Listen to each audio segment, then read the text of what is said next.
You've got to sell yourself. I do a lot of training for many corporations, and I conduct sales seminars, and I've heard all kind of guys doing techniques and training people techniques of how to close sales and how to work with and begin to control the sale and how to ask for the close. Let me share something with you. You can learn all the techniques in the world. If you don't believe in yourself, it won't happen for you. I learned all of it. So that's why I do a training called Focus on the Seller. You've got to focus on you. And as you convince you, as you sell yourself every day, you will begin to see a difference in the things that you're doing. Selling yourself on your ability to perform a job, to achieve a certain objective. Telling yourself every day, here I go again. And I got what it takes. This is my day. And nothing out here is going to stop me. And when you go out there, life say, come over here. Say it again. Well, I'll be back tomorrow. That brings me to the next thing. It takes courage to act. Part of being hungry when you've been defeated, it takes courage to start over again. I used to do door-to-door sales, and I was working with another friend of mine, and door-to-door sales, I mean, it's punishing. It's cruel and unusual punishment. And I was a little boy knocking on the door. Hello, would you like to buy a nice working television set? No money down? No! Bam! They slammed the door in your face. And the friend of mine that was working with me, they slammed the door in his face, and I looked back, and he was going to the car. He said, I can't do this. And he sat down in the car. And he said, you go ahead, I'll be here when you get back. Now, he had a mother and father to take care of him. My mother was ill. I am adopted. I was hungry. I had to go on. I learned something about myself.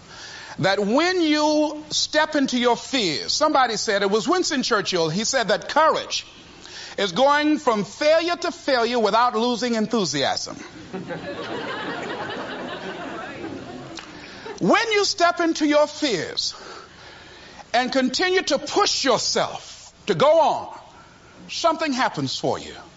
It will enable you to transcend yourself. I went to the next door. You like to buy a nice working television? No! Bam! Went to the next one. No! Bam! After a while, I no longer took it personal.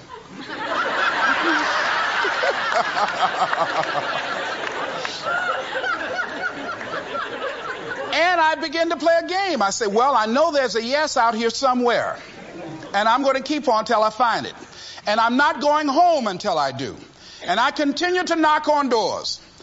And then somebody eventually would say yes. And I said, are you sure? And I would go in there and I would get the sale.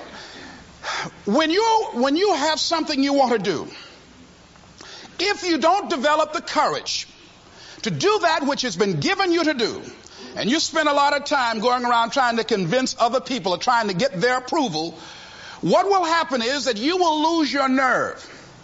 And other people will convince you that what you're doing doesn't have any value, and you'll give up on your dream.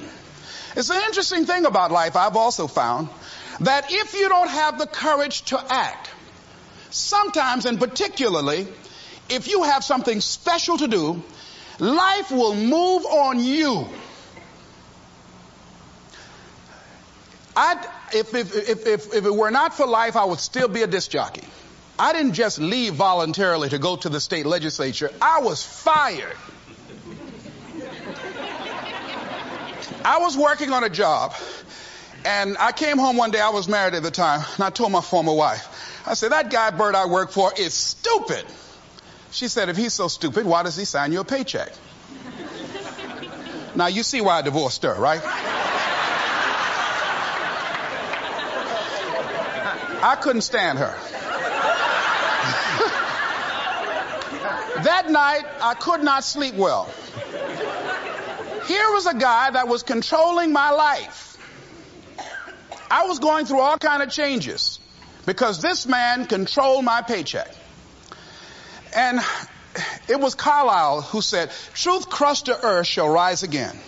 Winston Churchill said, the truth is incontrovertible. Malice may attack it, ignorance may deride it, but at the end there it is. And we know scripture that says, ye shall know the truth, and the truth shall set you free. And the truth that I had to come to grips with, that I wasn't in charge of my destiny. The truth was that I wasn't giving all that I had. The truth was that there are some things that I wanted to do, but I didn't have the courage to act on those things. And the truth was that Bert Childs was a blessing to me. He made life so miserable for me, I had to start looking at my life differently.